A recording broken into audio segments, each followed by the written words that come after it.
நீங்க ஒரு வீடியோ ஒண்ணு போட்டிருந்தீங்க முருகன் வழிபாடு பத்தி. முருகனை தமிழன்னு சொல்லிட்டோம், அதான். கொதிக்கிறாங்க. என்னது முருகன் தமிழா? ஐயோ, நம்ம இவங்க என்னன்னு மணிமேகலை. சரிங்க, வாங்க சொல்லுங்க, கேளுங்க. அதான் அதுல ஒரு வீடியோ ஒண்ணு சமீபத்துல அப்படியே ஸ்க்ரோல் பண்ணிட்டு இருக்கும்போது பார்க்க நேர்ந்தது. ஒருத்தர் ஏதோ ட்ரோல் பண்றேன்னு சொல்லி என்னமோ பண்ணிட்டுக்கிறாரு. அவர் என்ன பண்றாருன்னு அவருக்கும் தெரியல, எனக்கும் தெரியல. ஓகேவா? அது அவருக்கே தெரியாது, யார்கிட்டயோ கேட்டு கேட்டு தான் பண்ணிட்டு இருக்காப்ல. சொல்லுங்க. அதான் அதாவது முதல்ல இந்த நீங்க தெய்வ யானை அப்படின்னு நீங்க சொல்லிட்டீங்களா? அது இந்திரனுடைய யானை அப்படின்னு நீங்க சொல்லிட்டீங்களா? பட் இந்திரனுடைய யானையின் பேரு ஐராவதம். அது கூட உங்களுக்கு தெரியாதா? முருகனுடைய மனைவி தான் தெய்வான, அதை போய் நீங்க தெய்வ யானைன்ட்டீங்க அப்படின்ட்டு அது ஏதோ ஒரு ட்ரோல் பண்ணிருந்தாங்கல்ல. ஒரு மணிமேகலை வந்து மணிப்பிரவாள நடையில தான் எழுதியிருக்கு அப்படின்னு நீங்க சொன்னீங்களா? அது ஏதோ பேர் சொன்ன மறந்து ஒன்னாவே போயிருவோம். அதாவது இவங்க எல்லாம் நம்ம ட்ரோல் பண்றதுக்குலாம் ஒன்றும் பெருசாலாம் நீங்க இல்லப்பா. நீங்க உங்க கதையெல்லாம் நீங்க ஒன்று போய் படிச்சு பார்த்தீங்கன்னா, வைகைக்கு வைகைன்னு எப்படி பேருச்சுன்னா கைய வைகை அப்படின்னு பேரை வச்சுட்டுலாம் நீங்க வந்து கதையை அடிச்சு வச்சுட்டு இருந்தீங்க. உங்க கமண்டலத்துல இருந்து உங்க புராணத்து கதைக்கெல்லாம் நான் உள்ள பூந்து நான் பேச ஆரம்பிச்சேன்னா காமெடியா போயிடும். நம்ம தெளிவா சொன்னோம், முருகனுடைய வாகனம் என்ன? யானை வாகனம். இதை நீ ஏத்துக்கிறியா இல்லையா? நீ ஏத்துக்கிட்டு தான் ஆகணும். ஏன்னா பல கோயில்கள்ல யானை வாகனமாக முருகன் சிலைகளே இருக்கு. சங்ககால குறிப்புகள்லயும் யானை மீது முருகன் ஏறி பயணிக்கிறாருங்கிற குறிப்புகள் இருக்கு. இப்ப இந்த யானை எங்க போச்சு? நான் தான் சொல்றேன், அந்த யானையை தான் தெய்வ யானையா மனைவியாக நீங்க மாத்திட்டீங்க, உடான்ஸ் கதையை விட்டுட்டீங்கிறேன் நான். இப்படி உடான்ஸ் கதையை விட்டுத்தான் நீங்க எங்களுடைய மத அடையாளங்களையும் எங்களுடைய வரலாற்றையும் திருடி விட்டீர்கள். இப்ப அடுத்து என்ன தெரியுமா சொல்லுவாங்க, நீங்க வந்து இந்திரனுடைய யானைன்னு சொல்லிட்டு இப்ப நான் கேட்கிறேன், தெய்வ யானை தானே? இப்ப எதுக்கு தெய்வ யானை தேவசேனாவா மாறுறாங்க? இதுக்கு பதில் சொல்லு. தமிழ்நாட்டுல தெய்வ யானைங்கிற பேர்ல தானே இருக்கு. இப்ப தெய்வ யானை தானே பேர் வச்சுட்டு இருக்கணும். இப்ப வாங்க, ஒரு சந்தேகம்னா போய் வடபள்ளி முருகன் கோயிலுக்கு போ, தேவசேனான்னு போர்டு இருக்கும். ஏன் தேவசேனான்னு போர்டு மாறுச்சு? இதே வடபள்ளி முருகன் கோயில்ல தேவயானைன்னு போர்டு இருந்துச்சு, பார்த்தவனுக்கு தெரியும். வள்ளி தேவானையோடு காட்சி தரும் முருகன் அப்படின்னு இருக்கும். இப்ப சரி, வடபள்ளி முருகன் கோயில் தானே, இப்ப பேர் என்ன தெரியல? சுப்பிரமணிய சாமியா? அது வடபள்ளி ஆண்டவர் கோயில். அங்க முருகனை காணோம். அதுக்கு முன்னாடி வடபள்ளி முருகன் கோயில், இப்ப வடபழனி ஆண்டவர் கோயில். யாரு அந்த வடபழனி ஆண்டவர்? கமலஹாசன். அவரு ஆழ்வார்பேட்டை ஆண்டவர். வடபழனி ஆண்டவர். ஏன் முருகனை தூக்குனீங்க? ஏன்னா அந்த முருகன்கிற அந்த வார்த்தையே இவங்களுக்கு பிடிக்கல. முருகன்கிற அந்த அடையாளமே இவங்களுக்கு பிடிக்கல. ஏன்னா முருகன் அடையாளத்துக்கு அவங்களுக்குனால எதுவுமே கிளைமே பண்ண முடியாது. இப்ப தமிழர்கள் எல்லாம் முருகன் தானே சொல்றோம் கடவுளை. அப்ப இந்த முருகனுக்கு அவங்க கிளைம் பண்ண முடியாது. அவங்க கார்த்திகேயக்கு கிளைம் பண்ணலாம், வந்து சண்முகன்னு சொல்லலாம், சுப்பிரமணியன்ங்கிறதுக்கெல்லாம் அவங்க பேரு அவங்க ஊர்ல எல்லாம் இருக்கு, கோயில்கள்லாம் இருக்கு. ஆனா முருகன்ங்கிறது பேரு அவங்க கிட்ட இல்லவே இல்லை. அப்ப அந்த முருகன் பேரு இங்கேயும் இருக்கக்கூடாது. இப்படிதான் அழிக்கிறது. ஏன்னா அந்த முருகன்கிற பேரை வச்சுக்கிட்டு தான் நீங்க வந்து நம்ம சங்க இலக்கியத்துக்கு போவோம். சங்க இலக்கியத்துக்கு போக போக போக நமக்கு பல இடத்துல முருகன், வேலன் இந்த பேர்லாம் இருக்கும். இந்த பேர்களை அப்படியே கொஞ்சம் கொஞ்சமா நம்ம நடைமுறை பழக்கத்துல இருந்து அழிச்சிட்டு வராங்க. இப்ப வேலன் திருக்கோயில் எங்கேயாவது கேள்விப்பட்டிருக்கீங்களா? எங்க பாக்குறீங்க? நிறைய இடத்துல காமனா அந்த பேர் இல்லாம போதா? ஏன் வேலன்கிறது முருகனுக்கான பேர் தானே, ஏன் அந்த பேர்கள் காணாம போயிட்டே இருக்கு? இப்ப ஏன்னா மறைமுகமா அந்த வேலை நடந்துகிட்டு இருக்கும். புரியுது? இதுதான் பண்ணிட்டு இருப்பாங்க. இப்படியே கொஞ்சமா அந்த பேர் அடிக்கிறது. அதுக்கப்புறம் நம்ம சொன்னோம், தவ்வை வழிபாட்டுக்கு வந்துட்டு விளக்கம் கொடுத்துருந்தோம்.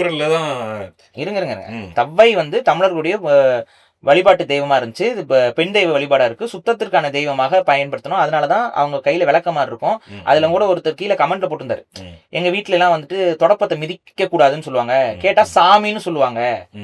இப்பதான் எனக்கு நீங்க சொன்னதுக்கு அப்புறம் தான் எனக்கு அதுக்கான விளக்கம் புரியுது அப்படின்னு சொன்னாரு. உங்களுக்கே தெரியுமா, தொடப்பத்தை நம்ம வீட்டுல மிதிக்க விட மாட்டாங்க, தொடப்பத்தை மிதிச்சா சாமிம்பாங்க. புரியுதா? இன்னொன்னு சொன்னோம்னா, இந்த தொடப்பக்கட்டையிட்டு அடிக்கிறதுக்கு பின்னாடியும் ஒரு உளவியல் இருக்கு. தொடப்பக்கட்டை வச்சு நாங்க அடிச்சு என்னங்க பண்ண போறீங்க? குச்சில அடிச்சா கூட அதிகமா வலிக்கும். தொடப்பக்கட்டையில அடிச்சா பெருசா வலிக்குமா? வலிக்காது. ஆனா தொடப்பக்கட்டையில அடிக்கிறதுன்னு ஒரு பழக்கம் இருக்குல்ல, இது நம்ம தமிழர்கள்ட்ட இருக்குல்ல. அது யாரு அதிகமா தொடப்பக்கட்டையில அடிப்பாங்கன்னு நினைக்கிறீங்க? சொல்லுங்க. படிக்காம இருக்கிற குழந்தைகளை அடிப்பாங்க. நீங்க பாத்தீங்கன்னா தெரியும், வீட்டுல வந்து விளக்கமாறு பிஞ்சிரும், தொடப்பக்கட்டையில அடிக்கிறதுன்னு அதிகமா நம்ம யார்கிட்ட கேட்போம்? நம்ம அம்மாக்கள்கிட்ட இருந்தா கேட்போம். ஆனா தொடப்பக்கட்டை வந்து அவ்வளவு ஸ்ட்ராங்கான ஒரு விஷயம் கிடையாது. அதுல அடிக்கிறதுனால பெரிய வலியும் வராது. அப்படி இருந்தும் அதுல அடிக்கிற பழக்கம், அந்த மரபு என்ன அப்படின்னா, அது தவ்வை வழிபாட்டோட நீட்சி. அதே போல கழுதையை வீட்டுல வச்சிருக்கிறது எல்லாமே தவ்வை வழிபாட்டோட நீட்சி. சோ தவ்வை என்பது வழிபடுறதுக்கு உகந்த தெய்வமாக தமிழர்கள் ஒரு காலத்தில் உயர்வாக வைத்து வழிபட்ட தெய்வமாக, பல்லவர் காலத்துல தவ்வை வழிபாடு இருக்குது. நடுகள் வழிபாடுகள்ல பல இடத்துல தவ்வையோட வடிவம் இருக்கு. ஏன் ஔவையாருக்கு பேரு எதனால வந்துச்சு ஔவையாருன்னு? அவ்வை, ஏன் அவ்வை?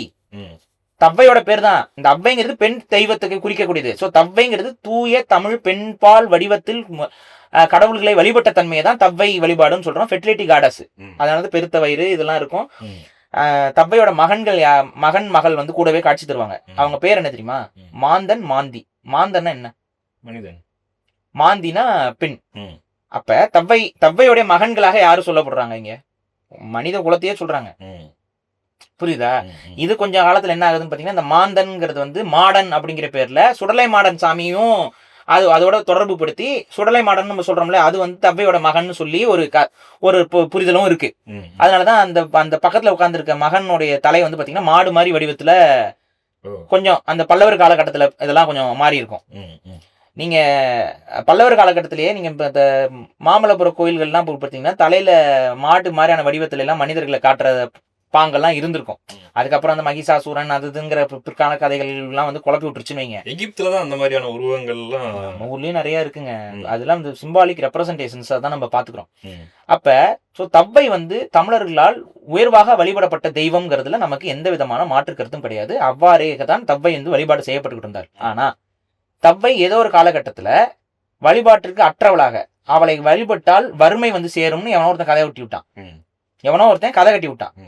தவ்வை வழிபட்டேன். ஏன்னா தவ்வை வந்து வறுமைக்கான கடவுளே கிடையாது, வறுமையை நிலைநாட்டக்கூடிய கடவுளும் கிடையாது, வறுமைக்கான கடவுளும் தவ்வை கிடையாது. தவ்வை என்பவள் சுத்தத்திற்கான கடவுள் தான். சுத்தம், சரியான சிந்தனைகள், அப்புறம் பொருளாதாரத்துக்கான கடவுளுமாகத்தான் தவ்வை இருந்தா. இது ரெண்டுலாம் கரெக்டா இருந்துச்சுன்னா பொருளாதாரம், ஆரோக்கியம் எல்லாமே வந்து சேரும்ல. ஸோ பேசிக்கா தவ்வை வந்து ஒரு ஃபெர்டிலிட்டி காடஸ், கூடவே சுத்தத்திற்கான ஒரு அடையாளம். ஏன்னா எல்லாமே நீங்க பிரெக்னன்சி டைம்லாம் சுத்தம் இல்லாம இருந்தா என்ன ஆகும்? ஸோ ரொம்ப சுத்தமா இருக்கணும். ஸோ கிளென்லினஸ் இது எல்லாத்துக்கும், அதான் மனிதர்கள் எப்படி வாழணுங்கிறதுடைய அந்த ஒரு மூத்த தாய் வடிவமாகத்தான் தவ்வை வழிபடப்பட்டு கொண்டிருந்தாள். இது கால ஓட்டத்துல மறைஞ்சு போகுது. அந்த தம்பியை ஒத்துக்கிறாப்ல, அது கால ஓட்டத்துல காணாம போயிடுச்சு. மக்கள் வழிபடாம விட்டுட்டாங்களாம். ஏன்டா அப்பெல்லாம் நீங்க சங்கியா இல்லையா? ஏன்டா ஒரு கடவுளை விட்டுருவீங்களாடா நீங்க, உங்களுக்கு போர் அடிச்சதுன்னா? அவன் அது அப்படியே காணாம போயிடுச்சான். எந்த கிறிஸ்தவ மிஷனரும் வரலையா, அது அப்படியே காணாம போயிடுச்சான். ஏன் காணாம போச்சுன்னா விளக்கம் கொடுக்குறேன். திருவள்ளுவர் என்ன சொல்றாருன்னா, அவ்வித்து அழுக்காறு உடையானை செய்யவள் தவ்வையை காட்டிவிடும்னு குறள் சொல்லியிருக்காரு. இந்த குறள்ல யாரா மூதேவின்னு சொன்னது? தவ்வைன்னு தானே சொல்லியிருக்காரு. யாருமே மூதேவின்னு சொல்லியே, நீயாதான் சொல்ற. இந்த குறளுக்கு விளக்கம் எழுதுறவனுங்க தான் தப்பு தப்பா விளக்கம் எழுதி வச்சிருக்கானுங்க. என்ன விளக்கம் எழுதி வச்சிருக்காங்கன்னா, செய்யவள் அப்படின்னா வந்துட்டு லட்சுமி, தவ்வை வந்து லட்சுமியோட அக்கா, அதான் சேஷ்டா தேவி, அதெல்லாம் தான் திருடி வச்சிருக்காங்களே. அவள் வந்து தவ்வை வந்து லட்சுமியோட அக்கா வந்து பாத்தீங்கன்னா, தவ்வை வந்து மூதேவி, செய்யவள்னா வந்து லட்சுமி வந்து செல்வத்தை கொடுப்பவள், தவ்வை வந்து வறுமைக்கான தெய்வம். அதனால அழுக்காறு ஒருத்தனோட மனசுல வந்துருச்சு அப்படின்னா, அங்க அந்த அவன் வீட்டுல இருந்து லட்சுமி வெளியில போயிட்டு தவ்வைக்கு காட்டி விட்டு போயிடுவா, அவன் வந்து வறுமையில அவன் வாடுவான் அப்படிங்கிற பொருள் அப்படின்னு சொல்லி விளக்கம் கொடுத்துருக்காங்க. இப்படிலாம் எழுதியிருக்காரா வள்ளுவர்? இந்த வள்ளுவர் வந்து பச்சை கிளின்லாம் எதாவது எழுதியிருக்காரா, இல்ல கூட்டு எழுத்துல எழுதியிருக்காரா? அங்க அப்படிலாம் சொல்லவே இல்லையே வள்ளுவர். வறுமையின் தெய்வம் தவ்வைன்னு சொன்னாரா வள்ளுவர்? இல்ல வந்துட்டு இவங்க வந்துட்டா வறுமை வந்துடும், இதெல்லாம் யாரு? நீ உன் புராண கதையை கொண்டு வந்து தவ்வையோட சேர்த்து சொல்றதுக்காக இப்படி ஒரு விளக்கத்தை கொடுக்குற. இப்படி ஒரு விளக்கத்தை கொடுத்துட்டு தவ்வை வழிபாடு அப்படியே கால ஓட்டத்துல மக்களா விட்டுட்டாங்களாம்.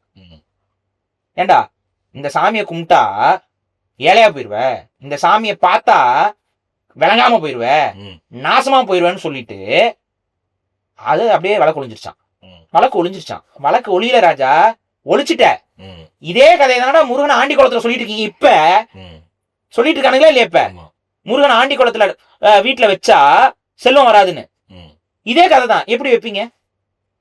இப்படி சொல்றது, ஆண்டி குளத்துல முருகனை வாங்காதீங்க, வீட்டுல வைக்க கூடாது ஆண்டி குளத்துல முருகன். அப்படின்னா ஆண்டி குளத்துல முருகன் வச்சா வீடு விளங்காம போயிடும். இப்போ உங்க வீட்டுல ஏதாவது ஒரு வறுமை வரும், எல்லார் வீட்லயும் வறுமை வரும், பணம் வரும், ஏதாவது செலவு வரும். செலவு வந்தா, ஓ ஆண்டி குளத்துல முருகன் வச்சிருக்கீங்களா, இதை தூக்கிடுங்க. இப்படி தொடர்ச்சியா சொல்லி ஆண்டி குளத்துல முருகனை வழிபடாம பண்றது. இன்னும் கொஞ்ச நாள்ல முருகனே வழிபடாம பண்ணுவாங்க இவங்க. இது நடக்கும். நீங்க சொல்றதை கேட்டுக்கோங்க, இது நடக்குதா இல்லைன்னு பாருங்க வருங்காலத்துல. இப்ப அது மாதிரி தொடர்ச்சியா ஒரு கடவுளை வந்து இவங்க வறுமைக்கான கடவுள், இவங்களை யாரும் கும்பிடாதீங்கன்னு சொல்லி இவங்க பிரச்சாரம் பண்ணிவிட்டு விளக்கம்லாம் இவங்க இப்படி எழுதிக்கிட்டு தப்பு தப்பா எழுதி வச்சுக்கிட்டு கடைசியில வள்ளுவர் சொன்னாராம். வள்ளுவர் தான் அந்த கிறிஸ்தவ கைக்கூலியா போய் கேள்றா வள்ளுவர்ன்ட்டு வள்ளுவரையே திட்டுறான் பாரி. நீ முதல்ல வள்ளுவர் ஒழுங்கா படி. அவர் பெண் தெய்வங்களை எல்லாம் உயர்த்தி பேசுறவர். அவர் எதுக்கு ஒரு பெண் தெய்வத்தை அவர் இழிவா சொல்ல போறாரு?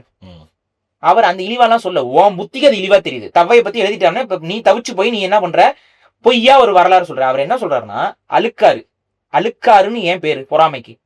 அழுக்கு, மனசுல இருக்கக்கூடிய ஒரு அழுக்கு, அழுக்காறு, அதனாலதான் அழுக்காருன்னே பேர் அதுக்கு. கரெக்டா? பொறாமை எண்ணம் ஒருவனுக்கு வந்து விட்டால் அங்கிருந்து திருமகளான தேவி நகர்ந்துட்டு தவ்வை கிட்ட காட்டி கொடுப்பாங்கன்னு இருக்கு. இதானே, தவ்வையை காட்டி விடும், தவ்வை கிட்ட காட்டி விட்டுருவாங்க அப்படின்னு. சரி, இப்ப நம்ம வீடுகள்ல எல்லாம் ஒரு சொல்லாடல் உண்டு, ஒழுங்கா தப்பு பண்ணா சாமி கண்ணை குத்திரும். இப்ப இப்ப வந்து கடவுள்களுக்கு வந்து கண்ணை குத்துவதுதான் வேலைன்னு ஒருத்தன் பேசினா எப்படி இருக்கும்? இது என்னன்னா, ஒருத்தன் தப்பு செய்யறான், குழந்தைகிட்ட சொல்லும் பொழுது தப்பு செஞ்சீங்கன்னா சாமி உன்னை தண்டிக்கும், கண்ணை குத்திரும் அப்படின்னா, கடவுள் வந்து உன்னை பார்த்துட்டு இருக்காரு, அவர் வந்து அந்த தன்மையில உனக்கு பாடம் புகட்டுவாருங்கிற பொருள்ல நம்ம சொல்றோம். இது நம்ம நடைமுறை வாழ்க்கையில இருக்கிறது. இப்ப தவ்வை எதற்கான தெய்வம்னு சொன்னேன்? சுத்தத்திற்கான தெய்வம்னு சொன்னேன். அசுத்தத்தை சுத்தம் செய்யக்கூடிய தெய்வம்னு சொன்னேன். அதனாலதான் விளக்கமாறு கையில வச்சிருக்காங்க. அப்ப அசுத்தமான சிந்தனை இருக்கக்கூடிய ஒருவனை செய்யவள், அதாவது லட்சுமி, இந்த தெய்வத்தை தானே காட்டுவாங்க. காட்டிடும் அப்படின்னா வேற ஒன்னும் இல்ல, இந்த தவ்வை வந்து சுத்தத்திற்கான தெய்வம். உன் மனசுல இருக்கக்கூடிய அழுக்கார முதல்ல நீங்குன்னு சொல்லி லட்சுமி வந்து தவ்வைய கை காட்டுவார்கள்னு பொருள். இந்த இடத்துல தவ்வ மூதேவி, அவ வந்துட்டா உன் வீடு விலகாம போயிருன்னு வள்ளுவர் சபிக்கல, நீ சபிக்கிறடா, நீ சபிக்கிற. விளக்கம் எழுத தெரியாம விளக்கென்ன, நீ தான் மூதேவிங்கிற. அதுல மூதேவின்னு வள்ளுவர் சொல்லிட்டானா, மூதேவின்னு எங்கடா இருக்குது, வெண்ண எங்க இருக்கு அப்படின்னாலும் மூதேவிங்கிறது தப்பான வார்த்தை கிடையாது, மூத்த தேவி தான் மூதேவி. அந்த மூதேவிங்க இருக்கு மீனிங்கே இவன் தப்பா எழுதி வச்சிருக்கான். புரியுதா? நான் என்ன சொல்றேன்னா, நீ இன்னும் வீடியோ போடு, உன்னுடைய சமய கட்டமைப்பு எப்படி தமிழருக்கு விரோதமாக கட்டமைக்கப்பட்டிருக்குங்கிறத ஒன்னொன்னா உடச்சு எரிஞ்சுட்டு போயிடுவோம். நீ போடு, எனக்கு அதுதான் தேவை. ஏன்னா இப்ப இந்த மாதிரி டிபேட்ஸ் வரும்போதுதான் மக்களுக்கு சங்கீத்தனம்னா என்ன, தமிழ் தேசியம்னா என்னன்னு பிரிச்சு பார்க்க தெரியும்.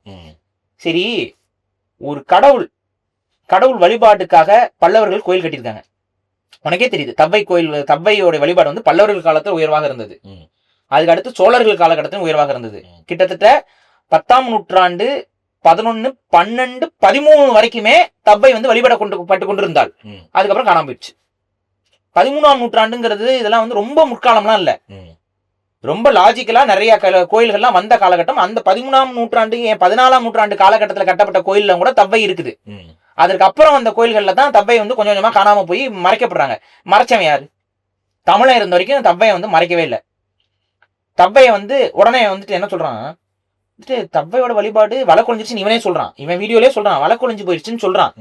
அதுக்கப்புறம் பாரி சொல்றாரு, கழுதையை வழிபட்டு இருக்கிறாங்க, அது தவ்வையோட வழிபாடு தான். இப்ப வழிபடுறாங்களா வழிபடலையா அப்படிங்கிற, என்னடா போட்டோ வச்சிருக்கோம்ல, அதுதாங்க, அது தவ்வையோட அம்சத்துல நம்ம கழுதைகளை வச்சு வழிபடுறோம் அப்படிங்கறத நம்ம சொல்றோம்.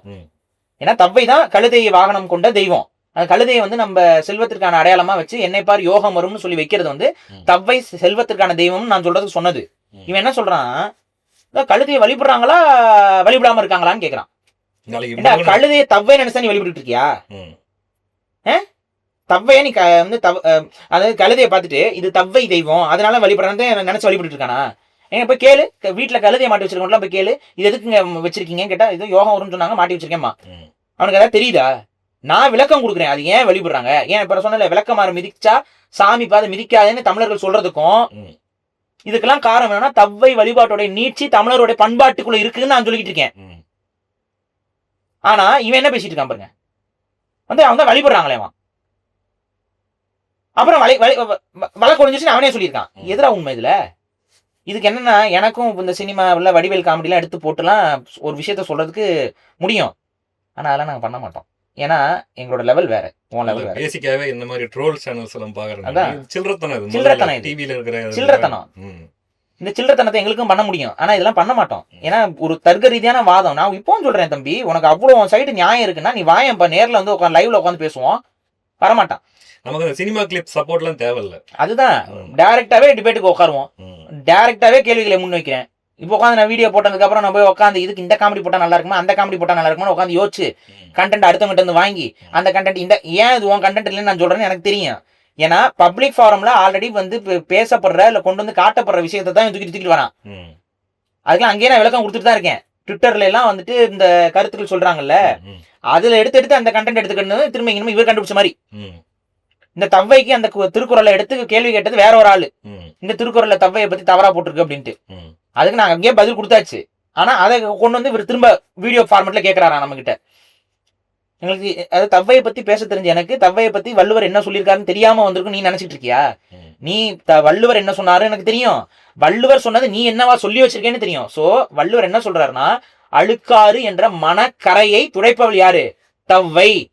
அந்த அழுக்காருங்கிற அந்த மனக்குறைய, அந்த மனதில் இருக்கக்கூடிய ஒரு அழுக்க நீக்கக்கூடிய தெய்வம் வந்து தவ்வை. அதனால செய்யவள் வந்து தவ்வை கிட்ட உன்னை காட்டி கொடுத்துருவாருன்னு சொல்றான். எப்படி நம்ம வீட்டுல ஒழுங்கா படிக்கலைன்னா பூச்சாண்டிகிட்ட புடிச்சு கொடுத்துருவேன், வீட்டுல ஒழுங்கா படிக்கல அப்படின்னா வந்து சாமி கண்ணை குத்திரும், தப்பு பண்ணினா சாமி கண்ணை குத்திரும் சொல்லி ஒரு மாதிரி மிரட்டுறாங்களோ, அது வந்து இறைவன் வந்து பாத்துக்குவாருன்னு சொல்றாங்களோ, அந்த அடிப்படையில தவ்வைய அவர் இறை அம்சத்தோட தான் புகழ்றாரு, இழிவான அம்சத்தோட அவர் இகழல. சோ தவ்வைய வந்து மூதேவின்னு சொன்னது வள்ளுவர் கிடையாது. வள்ளுவர் சொன்ன கருத்தையும் ட்விஸ்ட் பண்ணி உட்காந்துட்டு இருக்க நீங்க தான். சரி யோசிச்சு பாருங்க.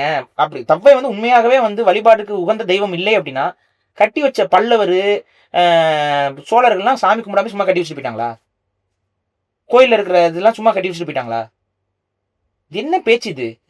தவ்வையை வழிபாட்டு இன்னைக்கு வரைக்கும் வழிபாடு நடந்துகிட்டு இருக்குங்க. தவ்வைக்கு இப்ப வரைக்கும் இருக்குது. அது தவ்வைனே தெரியாம சில பேர் வந்து வேற அம்மன் பேர்ல எல்லாம் வழிபட்டு இருக்காங்க. சிலைகள் வந்து தவ்வை சிலை, ஆனா மாரியம்மன் கும்பிட்டு இருப்பாங்க. சிலை வந்து தவ்வை துர்காதேவின்னு கும்பிட்டு இருப்பாங்க, காளியம்மன் கும்பிட்டு. இந்த மாதிரிலாம் நடக்குது. தவ்வை மறக்கடிக்கப்பட்டிருக்கிறாள். மீட் எடுக்க வேண்டிய கடமை வந்து தமிழ் சமூகத்துக்கு இருக்குண்டு. நாங்க மீட் எடுப்போம் தம்பி. தவ்வை வழிபாட்டுக்கு நிகழ்வே நடத்துவோம். நாங்க எல்லாம் மனசுல இருக்கு பிளானு. இல்ல உனக்கு என்னப்பா சூப்பர் தேங்க்ஸ் இருக்கு, நீ கேட்டு கேட்டு பிச்சை வாங்கிட்டு போயிருவேன். நாங்க அப்படியா? நாங்க வேற வழி இல்லப்பா. நாங்களா ஏதாவது வர காசை எடுத்து நாங்களா பண்ணணும். ஒவ்வொரு ஈவெண்ட் அப்படிதான் பண்ணிட்டு இருக்கோம். சூப்பர் தேங்க்ஸ் கொடுங்க அப்படின்னு சொல்லிட்டு போறதோ இல்ல ஸ்மார்ட் தெரியாதெல்லாம் நினைக்காத. எக்ஸ்போஸ் பண்ணணும்னு முடிவு பண்ணனா வீடியோ எல்லாம் போட்டு எக்ஸ்போஸ் பண்ண முடியும். ஸ்மார்ட் அப்பப்போ உதவி பண்ணுவாங்க. நாங்களாம் பார்க்கல அப்படி நினைச்சுக்கிட்டு இருக்க தம்பி. அக்கு வேற ஆணி வேற. நீ யாரு? நீ எந்த அமைப்புல இருந்த? எந்த அமைப்பு உனக்கு பின்னாடி ஃபண்ட் பண்ணுது? நீ இளைஞனாக இருக்கும்போது எந்த அமைப்பு உன்னை வளர்த்தெடுத்துச்சு? இப்ப உனக்கு பிரச்சனை வரும்போது சென்ட்ரல் கவர்மெண்ட்ல இருந்து உன்னை பாதுகாக்கிறதுக்கு வந்த அதிகாரிகள் முதற்கொண்டு நாங்க எல்லா டேட்டாஸும் வச்சுட்டு தான்ப்பா பேசிட்டு இருக்கோம்.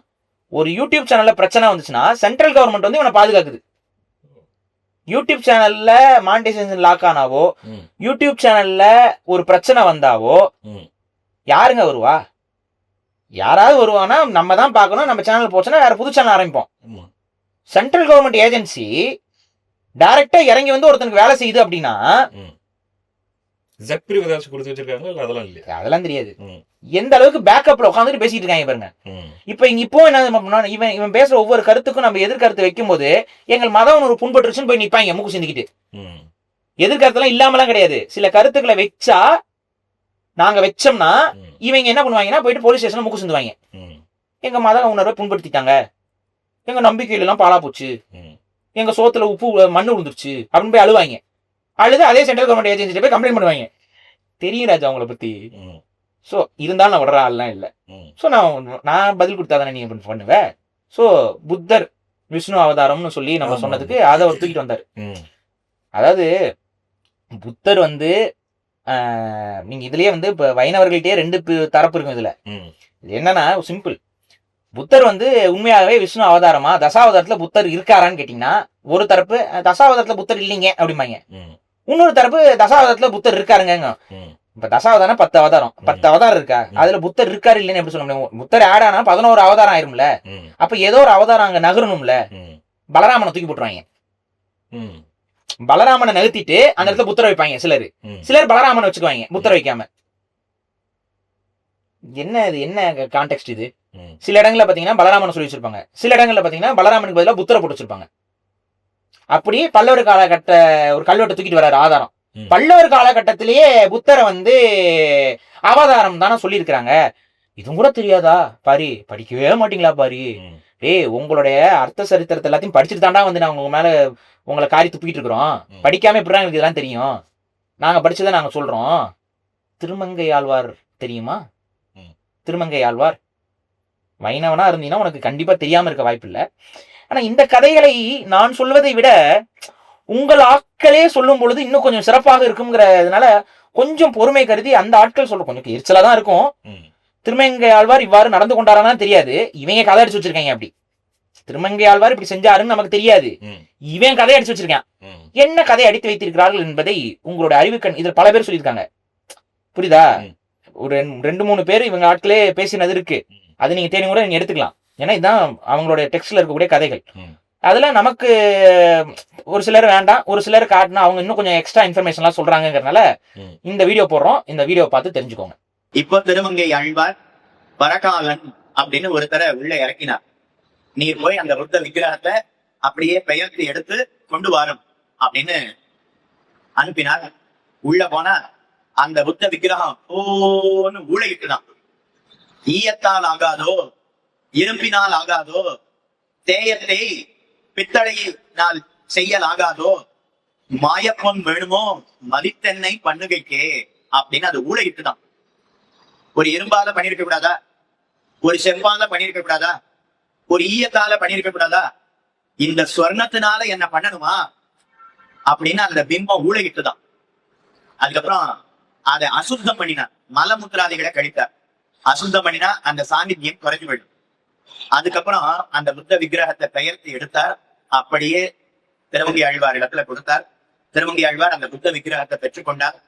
அப்படியே துணியை போட்டு சுத்திட்டு கீழே இறங்குறார். இப்ப உள்ள இறங்கினார் இல்லையா, அவர் திரும்ப வெளியில வர முயற்சி பண்றார். அவரால் வர முடியல. அவர் உள்ள இறங்கும் போது ஒல்லியா இருந்தாராம். அந்த விக்கிரகத்தை பார்த்த உடனே ரங்கநாதனுக்கு மதில் கைங்கரியம் முடிந்து விட்டது, நன்றாக நடந்து விட்டது அப்படின்னு சந்தோஷப்பட்டாராம். சந்தோஷத்துல உடம்பு பெருத்து விட்டதாம். அதனால உள்ள இறங்கும் போது அவர் அந்த துவாரத்து வழியா அவருடைய உடல் போச்சு. வெளியில வரும்போது வர முடியலையா. திருமங்கை ஆழ்வார் அவருடைய தலையை மட்டும் வெட்டி எடுத்துக்கொண்டு சென்று விட்டார். அவருடைய உடம்பு அப்படியே உள்ள கடந்து விட்டது. இப்ப அந்த புத்த விக்கிரகத்தை எடுத்துட்டு போயாச்சு. அதுக்கப்புறம் மண்டபம், கோபுரம், பிராகாரங்கள் இது எல்லாத்தையும் பண்ணினார் இல்லையா. கம்மாளர்கள், கொத்தனார்கள், அவர்களுக்கெல்லாம் பணம் கொடுக்கணும். அவர்களுக்கெல்லாம் பணம் கொடுக்கறதுக்கு திருமங்கை ஆழ்வார் இடத்துல வழி இல்லை. அதனால உங்களுக்கு எல்லாம் காவேரிக்கு நடுவுல ஒரு இடத்துல பணம் வச்சிருக்கேன் வாங்குவோன்னு கூட்டிட்டு போனார்.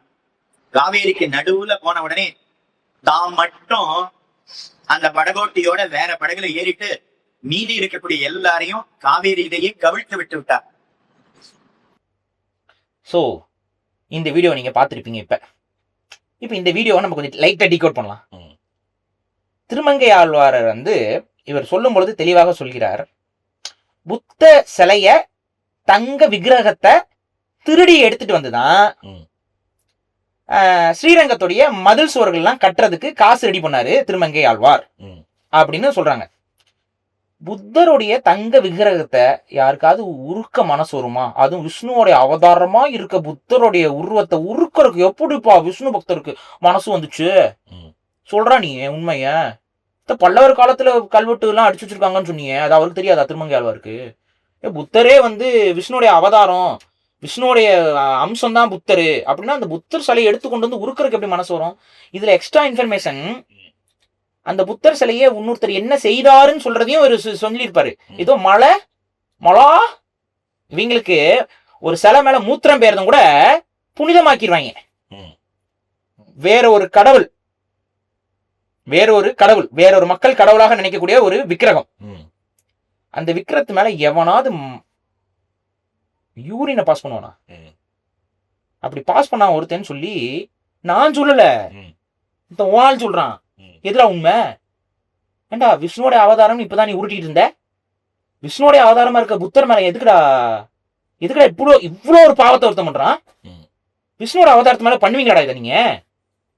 நான் ஏதோ கோமியத்தை தான் குடிப்பீங்கன்னு நினைச்சா இது என்னது இது? நான் சொல்லலப்பா, ஓனாலும் சொல்றான். நான் சொன்னா நீ என் மேல கேஸ் கொடுப்ப. ஓனாலும் சொல்றான், என்ன பண்ணலாம்? அவன் வரலாறு தான் சொல்றான், என்ன பண்ணலாம்? இப்ப சொல்லு, புத்தர் விஷ்ணுவோட அவதாரமா? புத்தர் விஷ்ணுவோட அவதாரம்னா இந்த ஆக்ட நீ என்னடா சொல்லுவ? எப்பறம் இதுல பக்தி உனக்கு வந்துச்சு? புத்தரோட விக்கிரகத்தை அவமானப்படுத்துறது, அசிங்கப்படுத்துறது, அந்த புத்தரே புலம்புற மாதிரி எல்லாம் பேசி வச்சிருக்காரு. ஒரு செப்புல செஞ்சிருக்க கூடாதா, ஒரு இரும்புல செஞ்சிருக்க கூடாதா, என்ன பொண்ணுலதான் செய்யணுமா அப்படின்னு புத்தர் விகாரம் புலம்புச்சான். தங்கத்துல செஞ்சனாலதான் திருடிட்டு வந்திருக்கீங்க. பித்தளையில செஞ்சுதான் உங்களால திருட முடிஞ்சிருக்குமா? அதனாலதான் புத்தர் சிலைகள்லாம் தங்கத்துல கிடைக்கல போல தமிழ்நாட்டுல. புரியுதா?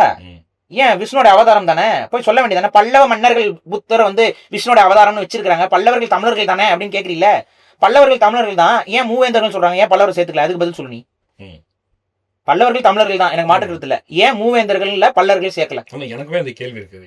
ஏன்னா இதனாலதான் நான் தான் சொல்றேன், சாமியை நாங்க கும்பிட தயார், சாமிக்கு நடுவில் இருந்து மணியாற்றவன் எல்லாம் கும்பிட நாங்க தயார் இல்ல, பல்லவர்கள் கும்பிட்டு இருந்தாங்க.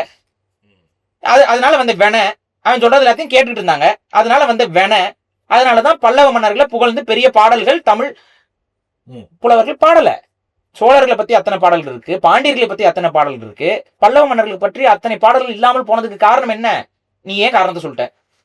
நீ சொல்ற அத்தனை கப்சா கதைகளையும் அவர் நம்பிக்கிட்டு இருந்தா மக்களுக்கு எரிச்சல் வரதானே செய்யும், புலவர்களுக்கு எரிச்சல் வரதானே செய்யும். முட்டா பீஸு உன்ன மாதிரி பீஸு, சங்கி பீஸு, ஈன்னு சங்கின்னு ஏன் பேரு இவங்களுக்கு? சங்குக்குள்ள ஈ ஓடனா எப்படி ஒரு சவுண்ட் இருக்கும், அந்த மாதிரி ஈங்கிறாங்க. ஏன்னா தமிழ் கடவுள் முருகன் சொல்லிட்டேன்னா கோபம் பாருங்க அவங்களுக்கு.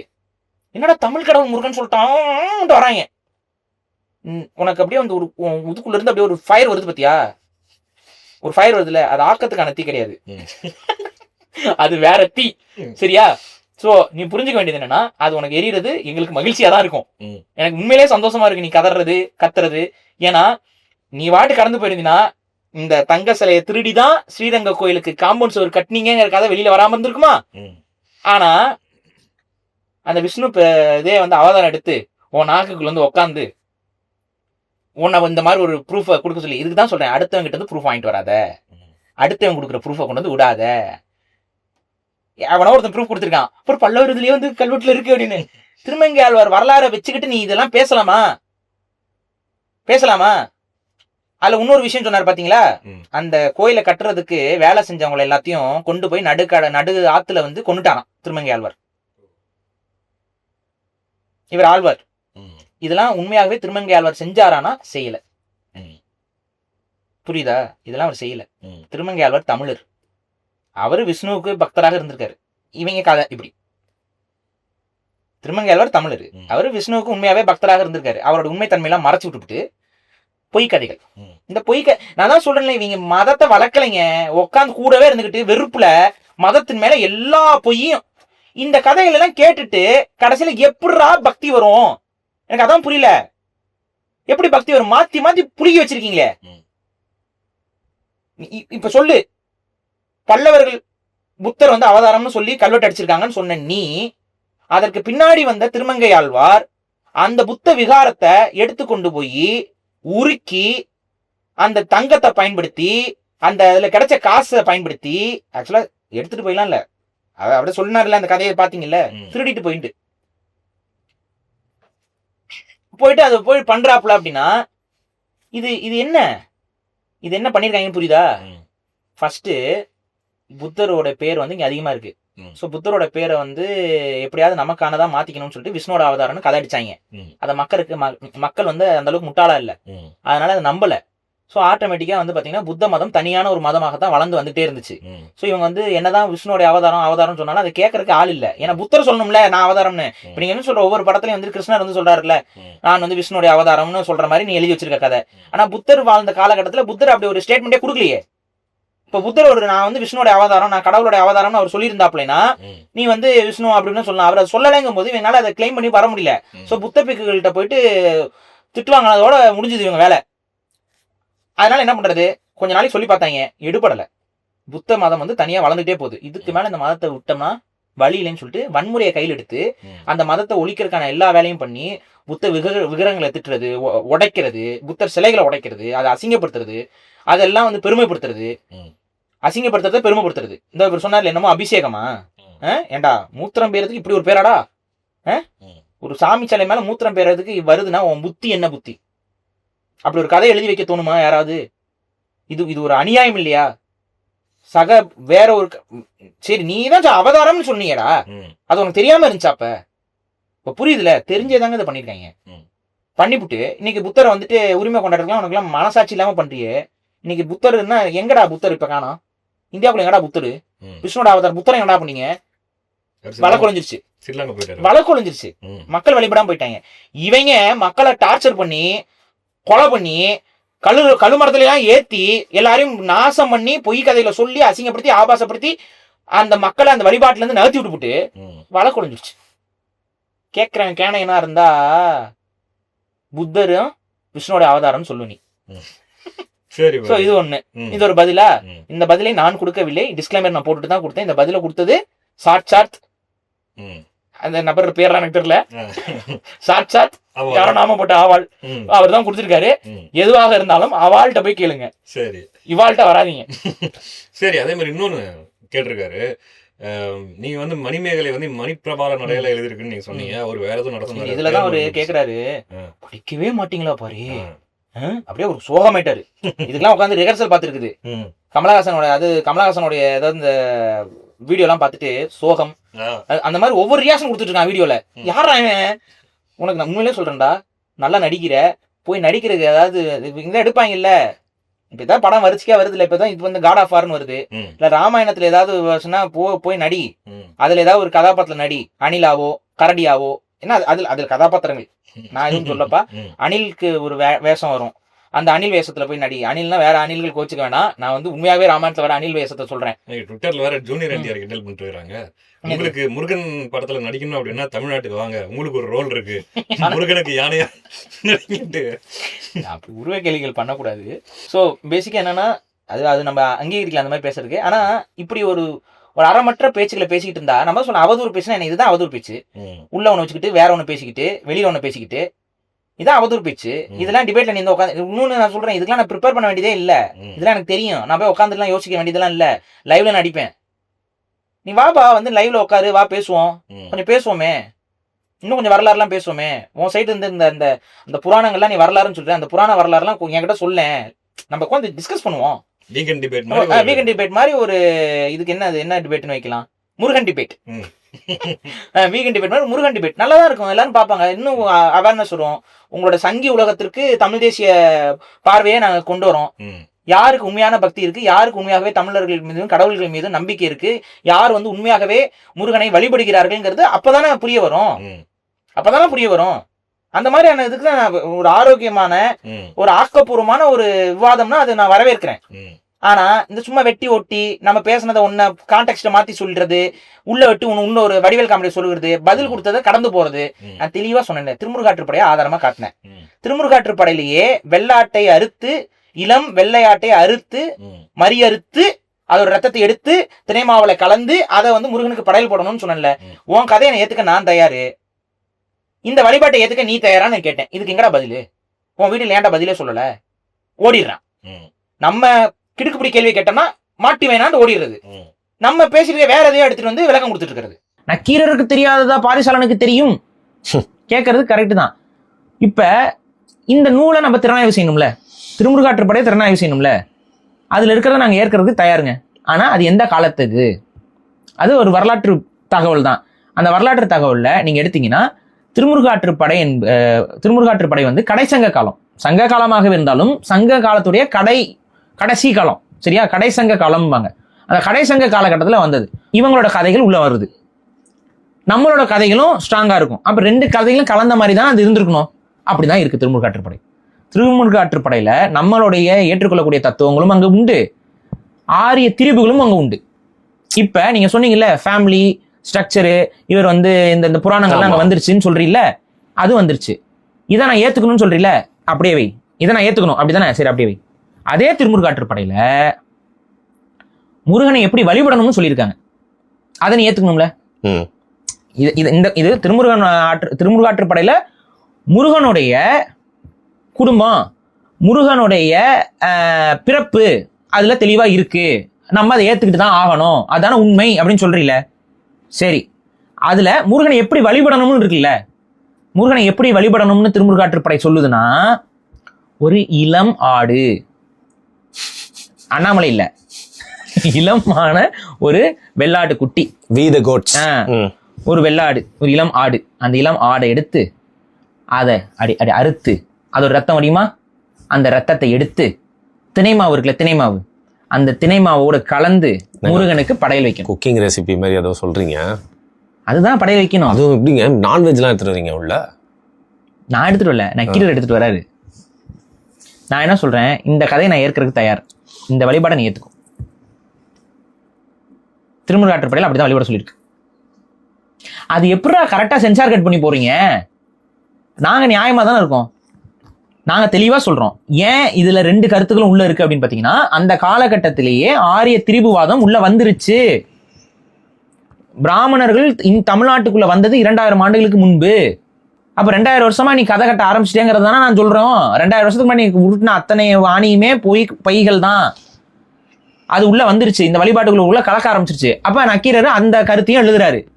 அதே நக்கீரர் மக்கள் எப்படி வழிபடுறாங்கிறதையும் எழுதியிருக்காரு. நான் என்ன கேட்கறேன்னா, உன் கதையை நீ ஏத்துக்க சொல்றீல்ல, ஏன் வழிபாட்டை நீ ஏத்துக்கோங்க? முருகனை பழனியிலையோ இல்ல ஏதோ ஒரு முருகன் கோயில்ல இந்த வழிபாட்டுல வழிபடுறதுக்கு அனுமதிப்பியா? அப்படின்னா திருமுருகாற்று படையில இருப்பது போல நான் வழிபாட்டை முருகனுக்கு செஞ்சா நீ சும்மா இருப்பியா? அப்ப நீ என்ன சொல்லுவ? இல்லைங்க, திருமுருகாற்று படையில அப்படிதாங்க இருக்கு, அதனால பாரிசாலன் இப்படி ஒரு வழிபாட்டை முன்னெடுக்கிறாரு, அதனால நாங்களும் வாழ்த்துறோம், நாங்களும் கலந்துக்கிறோம், நீ கலந்துக்குவியா? நான் ஒன்றும் பொய்யெல்லாம் சொல்ல, அந்த பாடலை எடுத்து காட்டுறேன், பார்த்துக்கோங்க. இளம் ஆடு, அந்த இளம் ஆட்டை தினைமாவோடு, இன்னைக்கு வரைக்கும் தினைமாவை படைக்கிறது இருக்கா? இந்த இளம் ஆட்டு ரத்தத்துக்கு பதிலாக வேற ஒன்று கலந்துறாங்க, நெய்யை கலந்துறாங்க. அது யாரோ எடுத்துட்டு வந்ததாச்சு. நெய்யே நம்மளோட தாங்க, உடனே எல்லாத்தையும் தாராளத்து கொடுத்துறாதீங்க. அந்த மாதிரி நெய்யும் நம்மளோட தான். இல்ல குதிரை நெய் டக்கு ஞாபகம் வந்துச்சுங்க. குதிரை நெய் அது ரிக்வேதம் அதுல இருக்கு, அந்த நெய் வேற மாதிரி நெய். இது இந்த நெய்யெல்லாம் நம்ம ஊர்ல எடுக்கிறது தான். ஆனா அந்த அசைவ வழிபாட்டுல இருந்து சைவ வழிபாட்டுக்குள்ள மாத்தி கொண்டு வந்துட்டீங்கல்ல, இது யார் செஞ்சது? இப்ப நான் என்ன கேட்கிறேன், நக்கீரர் காலத்துக்கும் இப்ப இருக்க காலத்துக்கும் வேறுபாடு வந்துச்சுல, எப்படி வந்துச்சு? யார் மாத்தினது? இதுக்கு மாத்தினது யாரு? எந்த கிறிஸ்தவ மிஷினரி? சரி, ஒன்றும் இல்லை, உனக்கு வேண்டாம் எனக்கு வேண்டாம், நீ குடும்பம்னு ஒத்துக்கோ, நான் என் வழிபாட்டை ஒத்துக்கிறேன், வா வழிவிடுவோம். இப்போ என்ன, முருகனுக்கு அப்பா சிவனு, இது இந்த கதையை நான் ஏற்றுக்கணும், சரிடா இந்த என் வழிபாட்டை ஏற்றுக்கோ, திருமுருகாற்று படை தான் ஆதாரம், வா எல்லாம் ஒன்னா சேர்ந்து கெடா வெட்டி முருகனை கும்பிடுவோம். சரி, இப்போ இந்த மணிமேகலை கேட்டீங்க, இதுல என்ன சொல்லியிருக்கேன்? மணிமேகலை மணிப்பிரவாள நடைன்னு சொல்லியிருக்கேன், கரெக்டா? அதுக்கு தான் என்ன சொன்னா, படிக்கவே மாட்டீங்களா பாரி அப்படிங்கிறான். நான் ஒரே ஒரு கேள்வி திரும்ப அவங்ககிட்ட கேட்கிறேன், நீ புத்தகத்துடைய ஃபர்ஸ்ட் பேஜ் கூட ஓப்பன் பண்ணலையாடா நீ மணிமேகலையில? டேய், முகப்பு படத்தை பார்த்துருந்தீங்கன்னா கூட உனக்கு ஏதாவது ஒரு ஐடியா வந்திருக்கும்டா மணிமேகலை என்னன்ட்டு. ஆக்சுவலா மணிமேகலை புத்த மத காப்பியம், சரியா? புத்த மதம் இன்னும் சொல்றேன், சான்ஸ்கிரிட் இவங்களோடது இன்னும் உருட்டிட்டு இருக்காங்கல்ல, அதுவே பொய். அது புத்த மதம் அங்கிருந்து திருடினதுதான். இந்த மணியாட்டுறது அதுவும் அங்கிருந்து திருடினதுதான். அங்க உள்ள இருந்துகிட்டு போங்க, நீங்க சைனாக்கு போங்க, அங்க புத்த பிக்குகள் என்ன பண்றாங்கன்னு பாருங்க, அவங்களும் அதே தான் பண்ணுவாங்க. நீ உனக்குன்னு ஒரு யூனிக்னஸா நீ எதையுமே பண்ணல, எங்க கிட்ட இருந்து கொஞ்சம் ஆட்டையை போட்ட, அவங்க கிட்ட இருந்து கொஞ்சம் ஆட்டையை போட்ட, எல்லாத்தையும் கலந்து நீ உள்ள உட்காந்துக்கிட்டு எங்க கிட்ட இப்போ வரைக்கும் ஆட்டையை போட்டுட்டு இருக்க. இதான் நடந்துகிட்டு இருக்கு. சோ நீ இந்த மணிமேகலை காப்பியத்தை எடுத்து ஒரு 10 வரி நீ படிச்சினாவே உனக்கு அது புரியாது. ஏன்னா அது தமிழ்ல கிடையாதுடா. மணிமேகலை காப்பியத்துல நிறைய வார்த்தைகள் வடமொழி வார்த்தைகள் இருக்கும், வட சொற்கள் அளவுக்கு அதிகமா பயன்படுத்தப்பட்டிருக்கும். சரி, இப்ப மணிப்பிரவாள நடை, மணிப்பிரவாள நடைன்னா என்னன்னா, சமஸ்கிருதத்தையும் தமிழையும் கலந்து கலந்து எழுதக்கூடிய நடைமுறைக்கு பெயர் மணிப்பிரவாள நடை. இந்த மணிப்பிரவாள நடைன்னு அதுக்கு பேர் வந்தது 13ஆம் நூற்றாண்டு, அதுல எனக்கு மாற்றுக்கிறது கிடையாது. ஆனா அதுக்கு முன்னாடி அந்த நடை இருந்துச்சு. அதை எப்படி சொல்லுவ நீ? இப்ப சமஸ்கிருதத்தையும் தமிழையும் கலந்து கலந்து எழுதுறது என்னன்னா மணிப்பிரவாள நடையா? 2000 வருஷத்துக்கு முன்னாடி ஸ்டார்ட் ஆயிடுச்சு கலந்து எழுதுறது. அதாங்க கலந்து எழுதுறது. அதுக்கு மணிப்பிரவாள நடைன்னு ஒருத்தன் பேர் வைக்கிறான். எப்ப? 13ஆம் நூற்றாண்டுல அதை நார்மலைஸ் பண்ணி பேர் வைக்கிறாங்க. அப்படி எழுதுறது சிறப்புன்னு சொல்றாங்க. அதை நார்மலைஸ் பண்றது. இப்ப ஃபார் எக்ஸாம்பிள் ஆங்கிலமும் தமிழும் கலந்து பேசுறது தங்கிலீஷ்னு ஒருத்தன் பேர் வைக்கிறான். இப்ப பேர் வச்சதுனாலதான் தங்கிலீஷா? இல்ல அதுக்கு முன்னாடி ஆங்கிலம் யாரும் கலந்து பேசலையா? பேசித்தானே இருக்காங்க. இதுக்கு பேரு தங்கிலீஷ். இப்ப நீங்க அதுக்கு முன்னாடி பேசின ஒரு பேச்ச என்னங்க தங்கிலீஷ்ல பேசிருக்கீங்க அப்படின்னு சொன்னோம்னா, ஏங்க தங்கிலீஷ்ங்கிற வார்த்தையே இந்த ஆண்டு தாங்க வருது, அதுக்கு முன்னாடி பேசினது எப்படிங்க நீங்க தங்கிலீஷ்னு சொல்லுவீங்கன்னு சொன்னா எப்படி இருக்கும்? லூசுத்தனமா இருக்குமா இல்லையா? அதான் சொல்லி வச்சிருக்கேன்.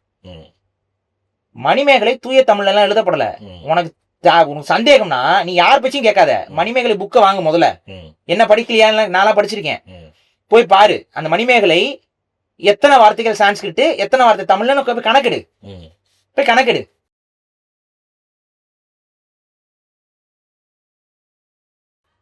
பல வார்த்தைகள் வடமொழி சொற்களோட கலந்து எழுதப்பட்டது. இன்னொன்னு புரிஞ்சுக்கணும், சிலப்பதிகாரத்தை தூக்கி தூக்கி பிடிக்கக்கூடிய தமிழ் ஆய்வாளர்கள் ஆர்வலர்கள் ஏன் மணிமேகலை அந்த அளவுக்கு தூக்கி பிடிக்கல?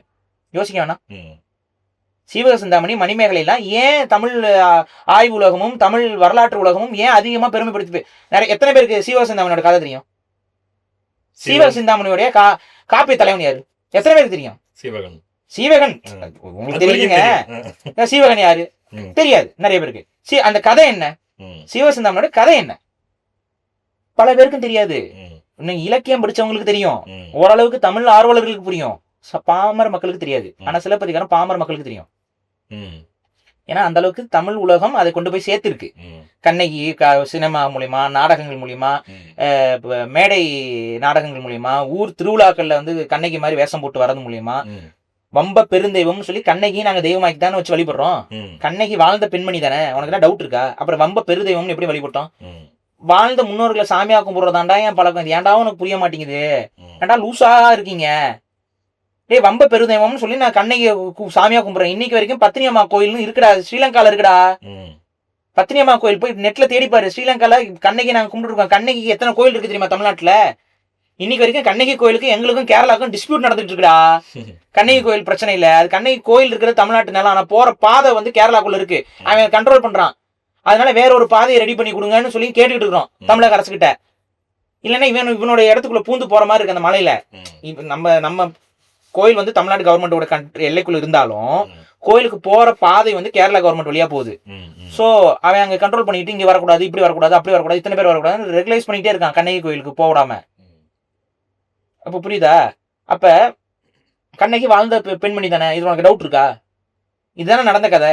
வாழ்ந்த பெண்மணி, பிறந்தவங்க, அப்பா பேரு அம்மா பேர் எல்லாம் டேட்டால இருக்கு. கண்ணகி எப்படி தெய்வம் ஆனாங்க சொல்லு நீ? வம்ப பெரு தெய்வம்னு சாமி கும்பிட்டு இருக்கிறோம். அதுல மன்னர் மன்னன் சொன்னதுக்கு அப்புறம் தான் எனக்கு ஒரு விஷயம் புரிய வந்துச்சு.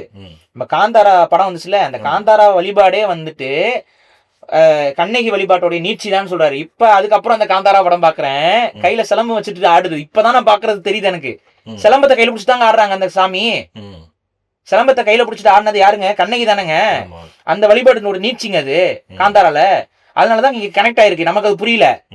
நம்ம எதுக்குடா கர்நாடக படத்துக்கு போய் கனெக்ட் ஆயிட்டு இருக்கீங்கன்னு கடுப்பாயிட்டு இருந்தோம். ஸோ இதுதான் தமிழர் வழிபாடு வந்து ஒவ்வொரு இடத்துக்கு போய் போய் போய் அது மடைமாற்றப்பட்டு அது காணாமல் ஆக்கப்பட்டிருக்கு. ஸோ இப்போ மணிமேகலையை பொறுத்த வரைக்கும் மணிமேகலை காப்பியம் வந்து ஒரு பௌத்த இலக்கியம்ங்கிறனால அந்த பௌத்த இலக்கியத்துல வந்து பாத்தீங்கன்னா நிறைய வட சொற்கள் இருக்கு. ஏன்னா பௌத்த இலக்கியத்துல, ஏன்னா சான்ஸ்கிரிட்டை வந்து பௌத்த மதத்தை சார்ந்தவர்கள் தான் அவங்களுக்கான மொழியா கொண்டு வந்தது. ஃபர்ஸ்ட் அவங்க தான் கொண்டு வந்தது. அதுக்கப்புறம் அதுக்கிட்ட அவங்க கிட்ட இருந்து தூக்கினது தான் இவங்க. அப்ப அந்த சமஸ்கிருத மொழியில இருக்கக்கூடிய வார்த்தைகள் பலவும் வந்து அவ்வாறே பயன்படுத்தப்பட்டுச்சு. ஸோ அதனாலதான் நீங்க இப்ப சிலப்பதிகாரம் படிக்கும்போது உங்களுக்கு தெளிவா தெரியும் அது தமிழ் மொழியில இருக்குன்ட்டு புரியும். முழுமையா புரியலனாலும் உங்களுக்கு ஓரளவுக்கு புரியும். ஆனா நீங்க மணிமேகலை எடுத்து நீங்க அந்த மாதிரி படிச்சீங்கன்னா உங்களுக்கு பெருசா புரியாது. காரணம் என்னன்னா நிறைய வார்த்தைகள் வந்து நீங்க கேள்விப்படாத வார்த்தைகள் நிறைய உள்ள கிடக்கும். அதுக்கான டேர்ம் இதுக்கெல்லாம் விளக்கம்லாம் வந்து பாத்தீங்கன்னா தனியா விளக்க உரை பார்த்து தான் புரிஞ்சுக்க முடியும். ஸோ மணிமேகலையும் முழுக்க முழுக்க வடமொழி, அதாவது சமஸ்கிருத மொழி கலப்போடு எழுதப்பட்ட நூல் தான். அந்த நூலை மணிப்பிரவாள நடையில எழுதுனதுன்னு சொல்றது தப்பு கிடையாது. மணிப்பிரவாள நடைங்கிற பேர் பின்னாடி வேணா வந்திருக்கலாம், ஆனா அந்த முறைமை வந்து முன்னாடியே வந்துருச்சு. சோ பின்னாடி பேர் வச்சாங்கிறதுக்காக முன்னாடி அது இல்லைன்னு சொல்ல முடியாது. அவன் புரிதல் அவ்வளவுதான். இந்த கருத்தையும் யாரோ ஒருத்தவங்க அவனுக்கு எடுத்து கொடுத்துருக்காங்க, தூக்கிட்டு வந்துட்டான். அவன் தூக்கிட்டு வந்த எல்லா கருத்தும் அந்த மாதிரி தான் இருக்கு. உட்காந்து அதனாலதான் சொல்றேன், அவ்வளோலாம் டைம் வேஸ்ட் பண்ணிட்டு இருக்க முடியாது. உனக்கு என்ன இப்ப பதட்டம்? முருகன் வந்து தமிழ் கடவுள் இல்லைன்னு சொல்ல போறியா? இல்லைன்னு சொல்ல போறியா? இல்லைன்னா அதை சொல்றா வெளிப்படையா.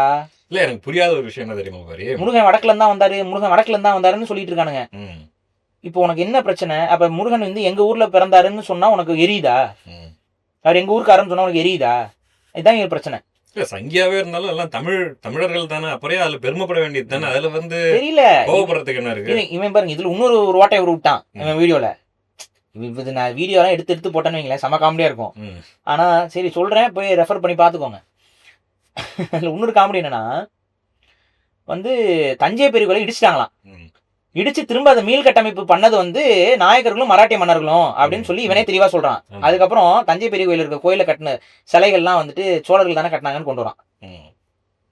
நீ ஏன் ஒரு ப்ரூஃபை காட்டின? தஞ்சை பெரிய கோயில்ல சிவன், பார்வதி, அதுக்கப்புறம் அந்த அம்மையப்பர் கோலத்தில் இருப்பாங்க. அடுத்து வந்துட்டு முருகன், விநாயகர், அப்படியே ஃபேமிலி போட்டோ மாதிரி அவங்கள வந்து வச்சு கோபுரத்துக்கு முன்னாடி ஒரு சிலை வச்சிருக்காங்களே, அந்த சிலையை வந்து நீங்க வந்து சோழர்கள் பண்ணலன்னு சொல்ல போறீங்களா அப்படின்னு சொல்லி இவனே கேள்வி கேட்டான். அடுத்து இவனே அந்த பகுதியெல்லாம் இடிச்சுட்டு நாயக்கர்களும் மராட்டியர்களும் தான் கட்டுனாங்கன்னு இவனே சொல்லியிருக்கான். இஸ்லாமிய படையெடுப்புல தான் அதெல்லாம் இடிச்சுட்டு நாயக்கர்களும் மராட்டியர்களும் தான் அதை வந்து சரி செஞ்சு கட்டினாங்களாம். சொன்னில, மாற மாட்டில, பேச்சு மாற மாட்டில. சரி, இப்ப நீ காமிச்ச அந்த சிலைகள் இருக்குல்ல, அது கல்லுல கட்டப்பட்டிருக்கா சுதையில கட்டப்பட்டிருக்கா? நீ போய் கண்டுபிடி. அது கற்சிற்பமா சுதை சிற்பமா?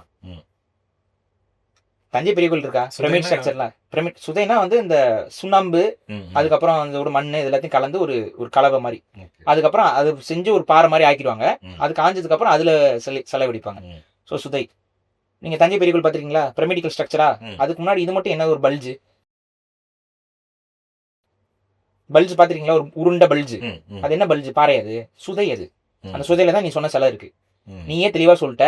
2வது ஃப்ளோர்லாம் வந்துட்டு இடிச்சிட்டாங்களா? ஃப்ளோருங்கிறான். ராஜராஜன் சோழன் கட்டும் பொழுது அந்த இடத்துல மண்டபம் இருந்ததுக்கான எந்த குறிப்புமே கல்வெட்டுல கிடைக்கல நமக்கு. அது மேடை தான் இருந்திருக்கு. அந்த மேடையில பெண்கள்லாம் வந்து தேவர் அடியார்கள், அதுல ஒரு உருட்டு விட்டு வச்சிருக்காங்க. நம்ம தமிழர்கள் தேவர் அடியார்கள், அதாவது பெண்கள் இறைவனை வந்து தொண்டு செய்வதற்காக இருப்பவர்கள். தேவதாசிங்கிறது பிற்காலத்துல வந்த முறைமை, அது வந்து வேற. ஸோ தேவரடியார்கள்லாம் வந்துட்டு அந்த மேடையில வந்து நடனம் ஆடுவாங்க இறைவனை பார்த்து. அந்த நேரத்துல வந்து சூரியன் வந்து நேரில் உதிக்கும் போது சூரியனை மறைச்சு இவங்க ஆடுவாங்கன்னு குறிப்பு இருக்கு நமக்கு தஞ்சை பெரிய கோயில்ல. இப்ப இந்த மேடையில இவங்க டான்ஸ் ஆடிட்டு இருந்தாங்கன்னா அந்த இடத்துல மண்டபம் இல்லைன்னு அர்த்தம். ஏன்னா மண்டபமே சூரியனை மறைச்சிரும். இப்போ புரியுதா? ஸோ இந்த மண்டபம் இதெல்லாம் வந்துட்டு பிற்காலத்தில் கட்டப்பட்டதுங்கிறது ஒரு விஷயம் இருக்கு. அந்த தகுந்தாற் போலயே அது வந்து பார்த்தீங்கன்னா மராட்டிய மன்னர்கள் காலகட்டத்திலையும் தெலுங்கு மன்னர்களுடைய காலகட்டத்திலையும் அந்த மண்டபத்தில் உட்பிரகாரங்கள்லாம் வடிவமைக்கப்பட்டிருக்கு. ஸோ ஃபுல் பிரகாரமும் அவங்களே வடிவமைச்சாங்களா இல்லை உட்பிரகாரம் மட்டும் வடிவமைச்சாங்களாங்கிறதுல நிறைய டிபேட்ஸ் இருக்கு. இல்லை இவங்க முன்னாடியே அந்த மண்டபம் இருந்துச்சு, அதுக்குள்ள இருக்கக்கூடிய இதெல்லாம் சில இது வந்து அன்பினிஷ்டாக வச்சிருந்தாங்க, அதெல்லாம் இவங்க வந்து ஃபினிஷ் பண்ணாங்கன்னு ஒரு கதையும் இருக்கு. பட் அந்த உள்ள இருக்க மண்டபத்தை நீங்க பாத்தீங்கன்னாவே தெரியும், நாயக்கர்களுடைய கட்டட கலை வந்து அதுல ரொம்ப ப்ரொடாமினண்டா இருக்கும். அந்த உள்ள நீங்க கோயிலுக்கு உள்ள நுழையும் போது மண்டபம் இருக்குல்ல, அந்த முன் மண்டபம், அந்த மண்டபத்துல நாயக்கர் கால சிற்பங்கள் நிறைய இருக்கும். சரியா? சோ அதுக்கு நேர் மேல இருக்கக்கூடிய சுதை வடிவத்துல அந்த பெரிய உருண்டை இருக்குல்ல, அந்த உருண்டையும் சுதை, அது கல்லு கிடையாது, சுதையை வந்து வச்சு இவர் வந்து பிரமிடு மாதிரி மட்டும் கட்டியிருக்காரு. அதுக்கப்புறம் ஒரு மேடை இருந்திருக்கு, இதுக்கு மேல ஒரு மண்டபம், அதுக்கு மேல அந்த சுதை. இந்த சுதையும் இந்த மண்டபமும் பிற்கால கட்டமைப்பு அப்படிங்கிறது பல ஆய்வாளர்கள் சொல்லக்கூடிய கருத்து. But it still debatable. இப்ப நீ சொன்ன ஒரு ப்ரூஃபும் அங்க வேலிட் இல்லாம போச்சு. நீ தான் எடுத்துட்டு வந்த தஞ்சை பெரிய கோயில, நான் அதை ஒன்றும் விளக்கி கூட நான் சொல்லல. ஏன்னா நீ கோயில் சிற்பங்கள் எல்லாம் வச்சுக்கிட்டு வரலாறு பேச ஆரம்பிச்சினா, நான் சில கோயில் சிற்பங்கள் எல்லாம் கேட்டு இதெல்லாம் யாருன்னு கேட்பேன். இதுக்கெல்லாம் நீ பதில் கொடுக்கணும்.